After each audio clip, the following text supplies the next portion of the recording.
नमस्कार दोस्तों, DElEd second semester की सामाजिक विज्ञान की क्लास में आप सभी का स्वागत है।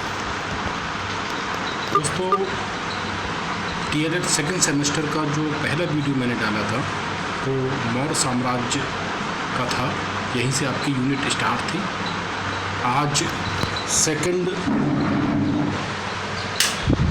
आज उसी से आगे स्टार्ट करते हैं। दोस्तों, मौर्य साम्राज्य में बिंदुसार तक लास्ट क्लास में हमने देखा था। अब उससे आगे बढ़ते हैं। बिंदुसार की मृत्यु के बाद उसका पुत्र अशोक 273 ईसा पूर्व में गद्दी पर बैठा और जिसका कार्यकाल 232 ईसा पूर्व तक जाता है। दोस्तों, अशोक के राजा बनने के प्रश्न पर बड़ी किंवदंतियाँ हैं। अलग अलग किताबों में अलग अलग विवरण मिलता है। कुछ जगह ये मिलता है कि अशोक जब गद्दी पर बैठा तो उसके भाई सुसीम ने उसका विरोध किया और अन्य भाइयों ने भी उसका विरोध किया। फलस्वरूप एक उत्तराधिकार का युद्ध हुआ जिसमें एट लास्ट अशोक की जीत हुई। तो ऐसा माना जाता है कि इस युद्ध में 4 साल का समय अशोक को लगा, यानी कि अशोक 273 ईसा पूर्व में गद्दी पर बैठ गया था, लेकिन उसका जो राज्याभिषेक हुआ वो 4 साल बाद हो सका 269 ईसा पूर्व में। इसीलिए अशोक के समय की जितनी भी मेन इवेंट्स हैं वो 269 ईसा पूर्व से ही गणना उनकी होती है। तो आप देख पा रहे हैं दीपवंश, महावंश, दिव्यावधान आदि ग्रंथों में उत्तराधिकार युद्ध का विवरण मिलता है, जिसमें 99 भाइयों की हत्या का आरोप अशोक पर लगाया जाता है और ऐसा माना जाता है कि सुसीम को हटाकर अशोक सिंहासन पर बैठा। चलिए आगे बढ़ते हैं। अशोक के इतिहास की मेन जो नॉलेज हमें मिलती है वो उसके अभिलेखों से प्राप्त होती है। अशोक के अभिलेख भारत के सबसे प्राचीनतम अभिलेख माने जाते हैं, सबसे ऑथेंटिक माने जाते हैं, सबसे विश्वसनीय माने जाते हैं। और अशोक के अभिलेखों में उसे सामान्य तौर पर देवा नाम प्रिय कहकर पुकारा गया, जिसका शाब्दिक अर्थ होता है देवताओं का प्रिय राजा। भब्र अभिलेख में उसको प्रियदर्शी भी कहा जाता है और मास्की अभिलेख में उसको बुद्ध शाक्य भी कहा जाता है। यानी कि अशोक को उसके ओरिजिनल अशोक के नाम से सिर्फ 4 अभिलेखों में ही पुकारा गया। बाकी सभी अभिलेखों में कहीं पर उसको देवानाम प्रिय कहा गया, कहीं उसको प्रियदर्शी राजा कहा गया, कहीं उसको बुद्ध शाक्य कहा गया। तो वो 4 अभिलेख कौन कौन से हैं दोस्तों? मास्की, गुर्जरा, वेरी इंपॉर्टेंट, बहुत आता है ये, नेतूर और उड़ेगोलम, वो 4 अभिलेख जिसमें अशोक का नाम अशोक मिलता है। प्रधानमंत्री बहुत पूछा जाता है। मोस्टली लोग चाणक्य को ही मान लेते हैं, लेकिन चाणक्य इस समय तक प्रधानमंत्री नहीं थे। अशोक के प्रधानमंत्री राधागुप्त थे। 2 पुत्र कुणाल और महेंद्र, 2 पुत्रियां संघमित्रा, चारुमती। पत्नी भी कौरवकी, तिस्रक्षता, महादेवी, असंघमित्रा एटसेट्रा के नाम अशोक के अलग अलग अभिलेखों में मिलते हैं। अशोक के शासनकाल की प्रमुख उपलब्धियां, सबसे पहला है कलिंग विजय, मोस्ट इम्पोर्टेंट। अशोक के राज्याभिषेक के 8वें वर्ष में, यानी कि 261 ईसा पूर्व में अटैक हुआ। अशोक के 13वें शिलालेख में इसका विवरण मिलता है और यही वो युद्ध है जिसको बारे में बहुत सी कहानियाँ प्रचलित हैं। और भीषण नरसंहार हुआ, अशोक की विजय हुई, लेकिन इतना अधिक नरसंहार देखकर अशोक का हृदय परिवर्तन हो गया और उसने हमेशा के लिए शस्त्र त्याग कर दिया और अपना शेष पूरा जीवन बौद्ध धर्म के प्रचार प्रसार पर लगा दिया। कभी कभी ये पूछा जाता है कि क्या कारण था कि अशोक ने कलिंग पर अटैक किया। इसके बारे में भी कई कारण आते हैं। कुछ लोग कहते हैं कि कलिंग के हाथी बहुत फेमस थे, अशोक उनको प्राप्त करना चाहता था।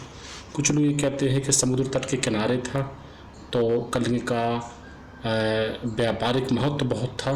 कुछ ये कहते हैं कि चंद्रगुप्त मौर्य के समय कलिंग मौर्य साम्राज्य का हिस्सा था लेकिन बाद में स्वतंत्र हो गया था। इसीलिए अशोक ने दोबारा कलिंग को जीतने के लिए उस पर अटैक किया। खैर जो कुछ भी हो, कलिंग की बुरी तरह हार हुई, ढेर सारे लोगों की मृत्यु हुई और एट लास्ट कलिंग को जीत लिया गया। देखिए दोस्तों, कलिंग विजय इसलिए इम्पोर्टेंट है और उसके बाद जो कुछ हुआ वो इसलिए महत्वपूर्ण है क्योंकि ये इतिहास में इस तरह का विवरण पहला था जिसमें किसी राजा ने युद्ध के नरसंहार को देखकर हमेशा के लिए शस्त्र त्याग दिए हैं और पूरा जीवन जन कल्याण और मानव सेवा में लगा दिया हो। यही कारण है कि अशोक को प्रथम महान राजा कहा जाता है। और ये तो आप लोगों को पता ही होगा कि दो ऐसे सम्राट हैं भारतीय इतिहास में जिनके आगे महान शब्द लगा हुआ है, अशोक और इसके बाद मुगल अकबर। क्लियर है। अशोक ने दो नए शहर बसाए। राजतरंगिणी में लिखा हुआ है कि कश्मीर में श्रीनगर बसाया और नेपाल में देवपत्तन नगर, यानी कि इन दोनों स्थानों तक मौर्य साम्राज्य का विस्तार था। और भारतीय इतिहास में अंग्रेजों से भी बड़ा साम्राज्य मौर्यों का था, अशोक का था। क्लियर है। यहाँ तक सारी चीज़ें क्लियर हैं दोस्तों। कोई भी चीज़ कन्फ्यूज हो या क्लियर ना हो तो आप कमेंट बॉक्स में पूछ सकते हैं। चलिए आगे बढ़ते हैं।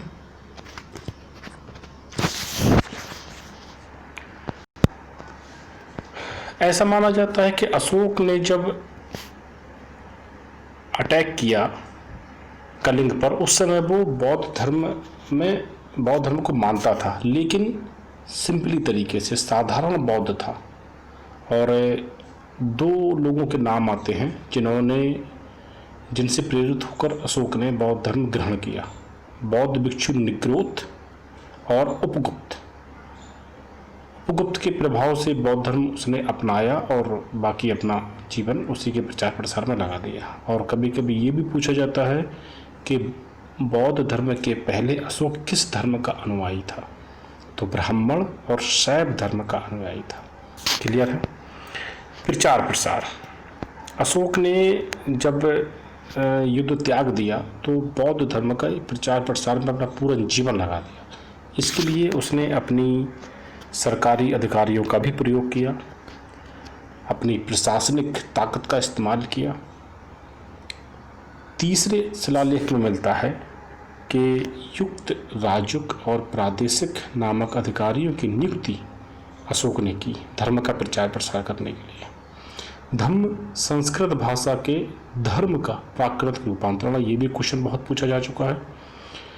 और धर्म महामात्र, एक नए अधिकारी की नियुक्ति की गई जिसका काम था कि लोगों का धार्मिक शुद्धिकरण किया जाए, उनको बौद्ध धर्म की तरफ आकर्षित किया जाए और उनको उनके जीवन में सदाचार और नैतिक जीवन का समावेश किया जाए। इसकी विवरण 5वें शिलालेख में मिलता है। यहाँ तक कि जब भारत में बौद्ध धर्म का प्रचार प्रसार हो गया तो अशोक ने विदेशों में भी बौद्ध धर्म के प्रचार प्रसार के लिए अपने पुत्रों को, अपने अधिकारियों को भेजा। इसमें से कुछ प्रमुख हैं। महेंद्र और संघमित्रा को श्रीलंका भेजा गया, मंझांतिक कश्मीर, महारक्षक को यूनान भेजा गया, मज्जिम को हिमालय पर्वत के आसपास के एरिया में भेजा। अब दोस्तों बात करते हैं अशोक के अभिलेखों की, जो उसकी प्रसिद्धि का सबसे बड़ा कारण है। और श्रीमान TR भंडारकर महोदय ने पूरा का पूरा ग्रंथ अशोक के बारे में इन्हीं अभिलेखों के आधार पर लिख दिया। 3 कैटेगरी में अशोक के अभिलेखों को बांटा जाता है, बहुत इंपॉर्टेंट है। शिलालेख जो चट्टानों पर लिखे गए हैं, स्तंभलेख जो खंबे या किसी खंबे पर लिखे गए हैं, और गुहालेख जो गुफाओं में लिखे हुए मिले हैं। 3 कैटेगरी, शिलालेख, स्तंभलेख, गुहालेख। शिलालेख में जो शिलालेख मिले हैं उसमें 14 लेख या घोषणाएं अशोक की मिलती हैं। स्तंभलेख 7 मिले हैं और गुहालेख 2 मिले हैं। अभिलेखों की भाषा प्राकृत मानी जाती है मोस्टली, और लिपि ब्राह्मी सर्वाधिक, अशोक के अभिलेखों में सबसे ज़्यादा ब्राह्मी लिपि का इस्तेमाल मिलता है। अन्य लिपियां भी हैं जो अलग अलग जगहों पर जिनमें अभिलेख मिले हैं। खरोष्टी लिपि, अरामेइक लिपि और ग्रीक प्लस अरामेइक लिपि। खरोष्टी, सहबाजगढ़ी और मानसेहरा के अभिलेख मिले हैं। अरामेइक लिपि में तक्षशिला और लगमान, ये अफगानिस्तान के आसपास एरिया है, वहाँ पर मिले हैं। और ग्रीक प्लस अरामेइक लिपि सार ए कुना जगह है कंधार में, वहाँ पर इसका अभिलेख मिला है। और यही वो अभिलेख है जिसको द्विभाषी अभिलेख कहा जाता है, क्योंकि इसमें दो भाषाएं ग्रीक और अरामेइक का यूज हुआ है। आगे बढ़ते हैं दोस्तों।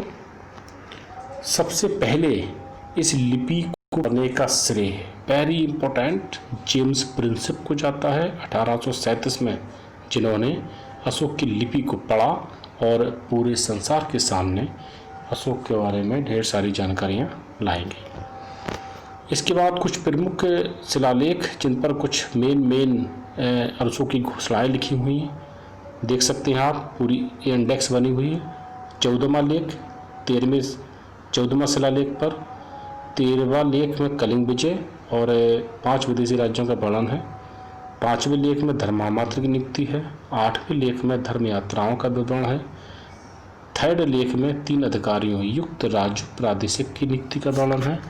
और पहले लेख में जीव हत्या का निषेध का विवरण। ये सारे पूछे जाते हैं क्वेश्चन जीएस में, वही मैंने लिया है, इंपॉर्टेंट चीज़ें ली हैं। स्तंभ लेख जो फेमस हैं 2, दिल्ली मेरठ और दिल्ली टोपरा। दिल्ली मेरठ यानी कि दिल्ली में लाया गया और मेरठ से प्राप्त हुआ, इसलिए दिल्ली मेरठ लिखा हुआ है। किसको मिला? 1750 में टीफेन थेलर महोदय ने इसको खोजा और मेरठ में स्थापित था। बाद में फिरोज तुगलक ने इसको वहाँ से उखड़वा कर दिल्ली में स्थापित करवाया और आज वहीं फिरोज शाह कोटला के आसपास है ये। दिल्ली टोपरा में मिला। किसने खोजा? 1785 में कैप्टन पोलियर ने इसको खोजा और बाद में फिरोज तुगलक ने इसको दिल्ली में स्थापित करवाया। गुहालेख 2 गुफाएं मिली जो बिहार की बराबर पहाड़ियों में हैं। उनके नाम हैं सुदामा गुफा और कर्ण चौपार गुफा। और ये गुफाएं अशोक ने आजीवक संप्रदाय को दान करने के लिए बनाई थी। तो इससे ये पता चलता है कि अशोक सभी धर्मों को समान रूप से आदर और सम्मान देता था। और कभी कभी ये भी पूछ देते हैं कि वह कौन इतिहासकार थे जिन्होंने अशोक के धर्म की आलोचना की, यानी कि अशोक ने जो बौद्ध धर्म के प्रचार प्रसार में कार्य किया उसकी कड़ी आलोचना की। तो रोमिला थापर इतिहासकार थी जिन्होंने अशोक के धर्म की आलोचना की और कहा कि अशोक का धर्म पूरी तरह से फेल था। अब आगे पढ़ते हैं, मौर्य साम्राज्य का पतन कैसे हो गया। तो 150 से अशोक की मृत्यु के बाद मौर्य साम्राज्य धीरे धीरे पतन की ओर होने लगा। उसके जो उत्तराधिकारी आए वो इतने बड़े साम्राज्य को संभाल नहीं पाए, उतनी योग्यता उनमें नहीं थी। इसी वजह से अशोक के समय में, अशोक के बाद मौर्य साम्राज्य का कुछ ही सालों बाद पतन हो गया। अशोक की मृत्यु के बाद जो प्रमुख मौर्य शासक आए, कुणाल, उसके बाद संप्रति, ये जैन धर्म को मानते थे। फिर दशरथ, ये आजीवक धर्म को मानते थे। और सबसे अंतिम बृहद्रथ, ये अंतिम मौर्य शासक थे। बहुत इम्पोर्टेंट है, बृहद्रथ अंतिम मौर्य शासक, जिनको 185 ईसा पूर्व में सेनापति पुष्यमित्र शुंग ने वध करके मौर्य वंश का अंत कर दिया और एक नया वंश शुंग वंश की स्थापना की। कुछ कारण भी इसमें लिखे हुए हैं जिसकी वजह से मौर्य साम्राज्य का पतन माना जाता है। ब्राह्मण धर्म की प्रतिक्रिया, अहिंसावादी नीति, वित्तीय संकट, उत्तरी पश्चिमी सीमा की उपेक्षा, योग्य उत्तराधिकारियों का अभाव, एटसेट्रा। तो दोस्तों इस तरह से ये पूरा मौर्य साम्राज्य आपने देखा। अशोक और अशोक के बाद अशोक के कुछ कार्य, शिलालेख, स्तंभलेख और अशोक और मौर्य साम्राज्य का पतन। तो आज दोस्तों जो भी चीज़ आपको अनक्लियर हो, समझ में ना आया हो, आप डेफिनेट मुझसे कमेंट बॉक्स में पूछ सकते हैं, पर्सनल में पूछ सकते हैं। तो पढ़ते रहिए, स्टे होम और stay lives, stay safe. Next class में इससे आगे की यूनिट पर चर्चा करते हैं। तब तक के लिए गुड डे, थैंक यू।